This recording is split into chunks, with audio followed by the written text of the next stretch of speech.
नवरात्रोत्सवात गरबा फक्त हिंदूंसाठी, मुस्लिमांना प्रवेश देऊ नका. विश्व हिंदू परिषदेच्या नागपुरातील गरबा आयोजकांना सूचना आहेत. गरब्यामध्ये प्रवेश करताना आधार कार्ड बघून गरब्यामध्ये प्रवेश करावा. मुस्लिम तरुण गरब्यामध्ये आल्यास त्यांना पोलिसांच्या ताब्यात देऊ असं विहिंपनं म्हटलंय. बजरंग दल आणि विहिंपचे कार्यकर्ते यावर लक्ष ठेवून असणार आहेत. गजानन उमाटे आमचे प्रतिनिधी या संदर्भातली अधिक माहिती देतील. गजानन आहे आणि या उत्सवादरम्यान एक महत्त्वाची इशारा जो आहे तो विश्व हिंदू परिषदेकडनं देण्यात आलेला आहे की गरबा उत्सव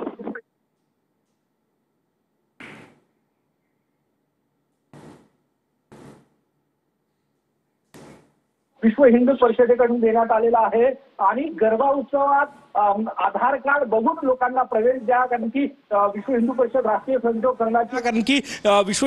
राष्ट्रीय स्वयंसेवक संघाची एक शाखा आहे आणि त्यांचा आरोप आहे की लपून काही मुस्लिम तरुण या हिंदूंच्या गरबा उत्सवात प्रवेश करतात, खेळतात आणि त्यामुळे त्यांना प्रवेश देऊ नये अशी मागणी केलेली आहे. आणि या सगळ्या याच्यावर ऍक्टिव्हिटीजवर विश्व हिंदू परिषदच्या कार्यकर्त्यांचं लक्ष असणार आहे. जर समजा एखाद्या मुस्लिम तरुणांनी प्रवेश घेतला तर त्यांना पोलिसांच्या स्वाधीन करा किंवा आम्ही स्वाधीन करू असा इशाराही विश्व हिंदू परिषदेकडून देण्यात आलेला आहे. आणि त्याबाबतची पत्रकार परिषद घेऊन पोलिसांना सूचना सुद्धा दिल्या जाणार आहे, विनंती पत्र दिलं जाणार आहे.